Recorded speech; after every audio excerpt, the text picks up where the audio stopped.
సమయం సాయంత్రం ఉదయం 6 గంటలు ఆఫీస్ అయింది. బండి తీశాను. ఏదో ఆలోచనలో ఉన్నాను. తను ఒక లిస్ట్ ఇచ్చింది తెమ్మని. అది ఉందో లేదో జేబు తడుముకున్నాను. హమ్మయ్య ఉంది. ఇంటి రోడ్డుకి దారి తీసిన నేను వెంటనే మార్కెట్ వైపుకి బైక్ తిప్పాను. ఆఫీస్ నుంచి నేను ఉండే ఏరియా సుమారుగా 15 కిలోమీటర్లు ఉంటుంది. అంటే ఈ మధ్యకాలంలో పూరి శివారులలోని కాకుండా కొద్ది కిలోమీటర్ల వరకు అపార్ట్మెంట్లో వెలుస్తున్నాయి. అలాగే గేటెడ్ కమ్యూనిటీస్ కూడా. అటువంటి ఒక కమ్యూనిటీలో గత 3 ఏళ్లుగా ఉద్యోగం చేస్తూ కూడబెట్టిన డబ్బులు అలాగే బ్యాంకు లోన్ కొంత తీసుకొని డబుల్ బెడ్రూమ్ ఇల్లు తీసుకున్నాను. మరీ పెద్దది కాదు. నాకు పెళ్ళయి నెల అయింది. తన పేరు సరిత. తను బీటెక్ చేసింది. కానీ జాబ్ ఏం లేదు. పెద్దలు కుదిర్చిన పెళ్లి చూడగానే నచ్చింది. అంతా సవ్యంగా జరిగింది. ముహూర్తాలు పెట్టాకే ఇల్లు రిజిస్ట్రేషన్ చేయించాను. పెళ్ళయ్యాక అందులో అడుగు పెట్టాం. నా కల అది సరిత రాకతో నిజంగా మారింది. సరిత చాలా అందంగా ఉంటుంది. నేనంతా కాదు. ఈ నెల రోజుల్లో నాతో పెద్దగా మాట్లాడింది లేదు. ఫోన్ పట్టుకొని ఉంటుంది. సరే అడ్జస్ట్ అవ్వడానికి టైం పడుతుంది కదా అనుకున్నాను. మోభావంగా ఉన్నప్పటికీ నేనే పలకరించి మాటలు కలిపేవాడిని. వంట చేసి బాక్స్ పెట్టేది. 16వ రోజు వాళ్ల ఇంటికి వెళ్ళొచ్చాక తనకి బోర్ కొడుతుందేమో అని టీవీ కొన్నాను. కొత్త కమ్యూనిటీ కదా, ఇంకా అన్ని ఇల్లు అమ్ముడు అవ్వలేదు. ఇరుగుపొరుగు పెద్దగా లేరు. తనకు రోజంతా పెద్దగా తోచదు కదా. టీవీ చిన్న కాలక్షేపం. ఒకరోజు ఏదైనా కాంపిటేటివ్ ఎగ్జామ్స్ కి ప్రిపేర్ అవుతాను అంటే బుక్స్ తెస్తాను అన్నాను. వద్దండి, అలా రోజులు గడుస్తున్నాయి. ఇక ఈ రోజుకి వస్తే ఇంట్లో సరుకులు అయిపోతే చిన్న చీటీ రాసి ఇచ్చింది కావలసినవి తెమ్మని. అందుకే నా పయనం మార్కెట్కి వెళ్లే దారిలో ఒక థియేటర్ ఉంది. సౌభాగ్య అని. అప్పుడే సినిమా బదిలీనట్టు ఉన్నారు జనం. బయటికి నడుస్తున్నారు. అలానే బైకులు కార్ల వాళ్లు నిదానంగా చూసుకుంటూ థియేటర్ దాటి మెయిన్ రోడ్కి వచ్చేస్తున్నారు. నేను బండి స్లో చేశాను. ఆ ప్రయత్నంగా నా చూపులు అక్కడి ఒక బైక్ వైపుకి మళ్ళాయి. అది చూడగానే గుండె ఒక్కసారిగా ఆగినట్టు, కళ్ళు గిర్రున తిరిగినట్టు, ఇది అబద్ధం అన్నట్టు అనిపించసాగింది. మళ్ళీ తమాయించుకొని చూశాను. ఆ దృశ్యం నిజమే. ఎక్కడి ఒక బైక్ మీద ఒక అబ్బాయి కూర్చుని ఉంటే తన వెనక రెండు వైపులా కాళ్లు పెట్టుకొని కూర్చున్న సరిత నా భార్య సరిత. వాళ్లు ఏదో మాట్లాడుకుంటూ నవ్వుకుంటున్నారు. ఆ జనంలో వాళ్లు నన్ను గమనించలేదు. నేను వెంటనే బండి వెనక్కి తిప్పి కొద్దిగా ముందుకు వెళ్లి ఎడమవైపుకి తిరిగి వాళ్లను దూరం నుంచి చూడసాగాను. తన చేతులతో అతన్ని పట్టుకొని వీపుకు ఆనుకొని కూర్చొని ఉంది. నాకు ఆ ప్రయత్నంగా కన్నీళ్లు వచ్చేశాయి. వాళ్లు ఆ రోడ్ నుంచి కుడివైపుకు తిరిగారు. నేను నా జేబులో ఉన్న కర్చీఫ్ తీసి ముఖానికి కట్టుకున్నాను. దూరంగా వాళ్లను అనుసరించసాగాను. అంటే తను ముభావంగా ఉండడానికి కారణం మీద. అంటే నన్ను ఇష్టం లేకుండా చేసుకుందాం. అసలు ఇలా చేయడం ఏంటి? పెళ్లికి ఒప్పుకున్నాక గతాన్ని వదిలేయాలి కదా. ఇంకొకరి జీవితంలోకి వచ్చాక పాత ప్రేమ మర్చిపోవాలి. కానీ ఇలా సంబంధం కొనసాగించి నా జీవితంతో ఆడుకోవడం ఏంటి? వాళ్లు మా ఇంటి వైపు వెళ్లసాగారు. కమ్యూనిటీ దగ్గరికి వచ్చింది. నేను దూరంగా బండి ఆపి చూస్తున్నాను. మా ఇంటికి కొంచెం దూరంలో అతను బండి ఆపాడు. నాకు వాళ్లు కనిపిస్తున్నారు. దిగాక చేతులు కలిపి ఏదో చెప్పి బడిబడిగా వెళ్లిపోయింది. నేను బైక్ తిప్పి దగ్గరలో ఒక పాన్ షాప్ ఉంటే బైక్ పక్కన పెట్టి అక్కడ నుంచొని సిగరెట్ తాగుతున్నాను. అతను వస్తూ బండి అక్కడే ఆపాడో. నా పెళ్లి ఫోటోలు వాడితో పంచుకునే ఉంటది. నన్ను చూస్తే గుర్తుపట్టే అవకాశం ఉండటంతో సిగరెట్ పడేసి మళ్లీ ముఖానికి కర్చీఫ్ కట్టుకొని నా బండిని అనుకొని నించున్నాను. వాడు దిగి పాన్ షాప్ ని సమీపించి ఒక సిగరెట్ తీసుకున్నాడు. 6 అడుగుల ఎత్తు ఉంటాడు. జిమ్ చేస్తాడు అనుకుంటాను. టీ షర్టు కండలు చూపించేదిలా ఉంది. పాన్ షాప్లో ఒక మధ్య వయసు వాడు బయట. నేను అతను తప్ప అక్కడ ఎవరూ లేరు. వాడు సిగరెట్ వెలిగించి పొగ గొండలికి లాగే వదిలాడు. అది రింగులు తిరుగుతోంది. సరిగా వాడి జేబులో ఫోన్ రింగ్ అవుతుంది.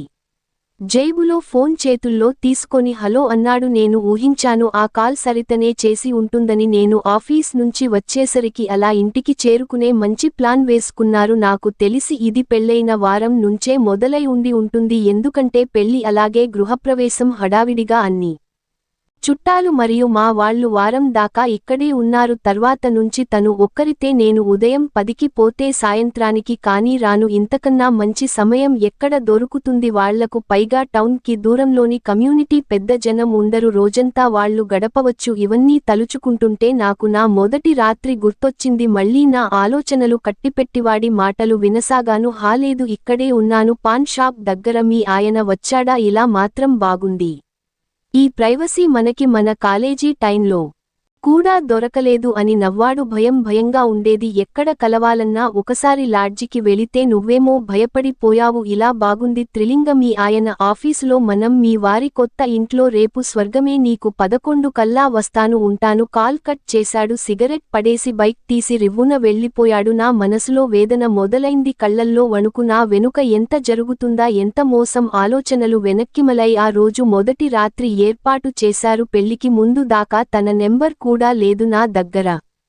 మాట్లాడింది కూడా లేదు. నేను అప్పటికి చూపుల్లో అడిగాను. నేను మరి అందంగా ఉండను కనుక తనకు ఇష్టమేనా అని. అంత ఇష్టమే అంట అని తమకు కొట్టారు. మొదటి రాత్రి తనది మహానటి నటన అని ఇప్పుడే నాకు తెలుస్తోంది. గదిలోకి వెళ్ళాక కాసేపు మాట్లాడక పట్టుకుంటే వద్దు ప్లీజ్ కొంతకాలం ఆగి అర్థం చేసుకున్నాక అప్పుడు కలుద్దాం అంది. రబ్నే బనాది జోడి సినిమాలో షారుఖ్ల నేను తనను నిదానంగా మార్చుకుని నన్ను ప్రేమించేలా అలవాటు చేసుకుంటాను అనుకొని ఇప్పటికీ 30 రోజులు దాటిన ముట్టలేదు. తను నా భార్య కాబట్టి అది తనకి ఇవ్వాల్సిన గౌరవం అనుకున్నారు. నేను ఇచ్చాను. తనే అతనితో పక్క పంచుకుంటూ ఒక బకరాల నన్ను చూస్తుందని ఊహించలేకపోయాను. మనసులో ఒక ఆలోచన వచ్చింది. అది వెంటనే అమలుపరిచాను. మళ్లీ వెనక్కి మార్కెట్కి వెళ్లి చీటీలో ఉన్న వాటి ప్రకారం అన్ని సరుకులు తీసుకొని వచ్చి బండి ఇంటి ఆవరణలో పెట్టి లోపలికి అడుగు పెట్టాను. తలుపు తీసే ఉంది. తను హాల్లో కూర్చుని ఉంది. చూసి లేచి నా చేతిలో సంచి తీసుకుంది. నీళ్లు తెచ్చి ఇవ్వనా అంది. నేను ఏం కలిపి తెస్తావ్ మనసులో అనుకుని బయటికి వద్దు అన్నాను. ఈ మధ్య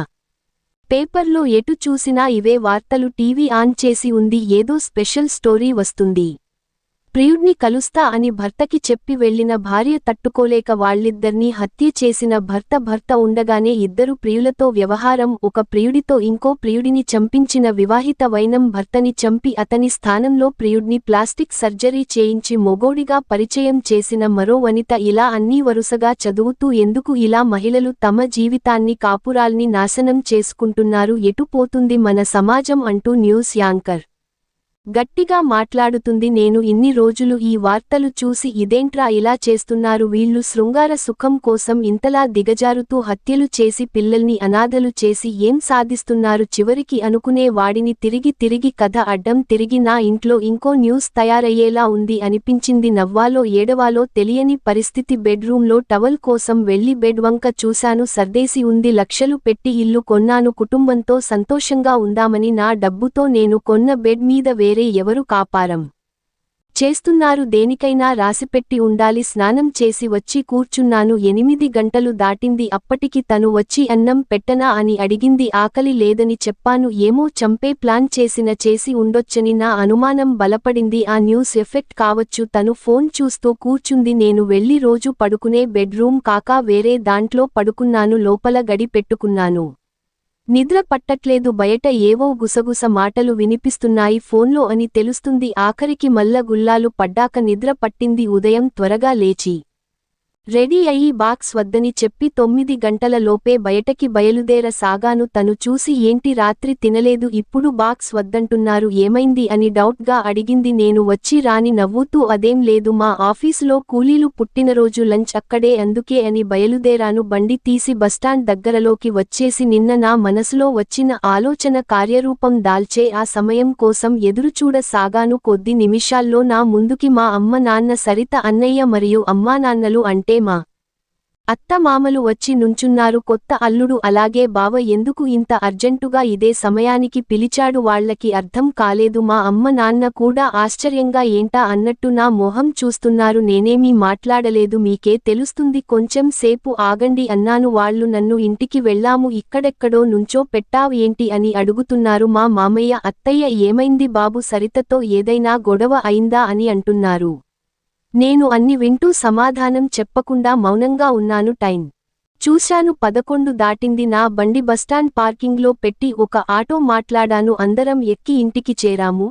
ఇంటి ఎదురుగా ఒక బండి ఉంది. ఎవరైతే బావ ఆ బండి అని అడిగాడు. సరిత అన్నయ్య చెప్తా దిగండి అని. ఆటో దిగాక ఆటో వాడికి డబ్బులు ఇచ్చి పంపేసి ఇంటి గేటు తీసి అందరం లోపలికి అడుగుపెట్టాం. మెయిన్ డోర్ వేసి ఉంది. ఇంటి చుట్టూ ప్రహరీ ఉంది. వేరే పారిపోయే మార్గం కూడా లేదు మనసులో అనుకున్నాను. డోర్ బెల్ మోగించాం. కొంచెం సమయం గడిచాక తలుపు తెరుచుకుంది. ఎదురుగా సరిత వాళ్లందరితో పాటు నన్ను చూసి మతి చెడినట్టుంది, కంగారుగా ఉంది. వాళ్ళ అమ్మ సరితతో ఆ బట్టలు ఏంటి అంది కంగారులో. సరిత నలిగిన నైటీలో వచ్చేసింది. నాకు పరిస్థితి అర్థం అయింది. వెగటు అసహ్యం కలిగాయి. అందరం ఇంటి లోపలికి అడుగుపెట్టాం. నేను వాళ్ళంతా కూర్చున్నాక సరితని చూస్తూ, సరిత ఇక పిలువు అతన్ని. మన కాదు నా బెడ్ రూమ్ నుంచి అన్నాను. నా మాటల్లో గాంభీర్యం ఉంది. అందరూ ఒక్కసారిగా నన్ను చూశారు. నేను అదే మాట మళ్ళీ అరిచినట్టు చెప్పాను. సరిత బెడ్ రూంలోకి వెళ్ళింది.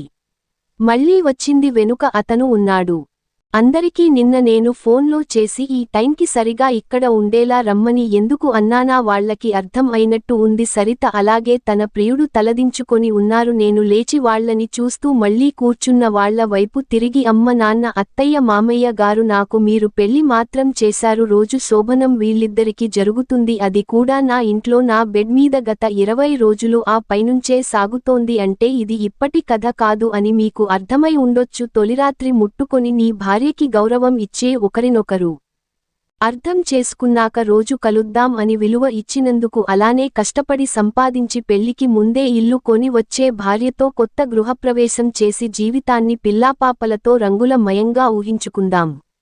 నాకు దొరికిన భార్య తనే అని వేలు సరిత బయటకి చూపించాను. నిన్ననే దేవుడి దయ వల్ల ఈ వ్యవహారం తెలిసింది. తనని కొట్టి లేదా అతని ఏది చేసి రోడ్డుమీద పడాలని నాకు లేదు. అందుకే మిమ్మల్ని పిలిచాను. ఇక మీరే నిర్ణయించండి అని ఒకపక్కగా నుంచున్నాను. వాళ్లంతా మాట్లాడుకుంటున్నారు. సరిత అన్నయ్య తన చెంప మీద 2 దెబ్బలు వేశాడు. వెనుక నుంచొని ఉన్న అతని మీదకు కోపంలో ఎగబడ్డాడు. అందరూ అతన్ని ఆపారు. నాకు తెలుసు మా బంధం తెగిపోయింది అని. నేను నా పెళ్లిని, సరితని నా మెదడులో నుంచి చెరిపేయాలి అనుకుంటున్నాను. తాళి బంధం చట్టం చేతిలో పెట్టి కొన్నాళ్లు ప్రశాంతంగా ఉందామని ఆలోచనలు నా మెదడుని ఆక్రమించాయి.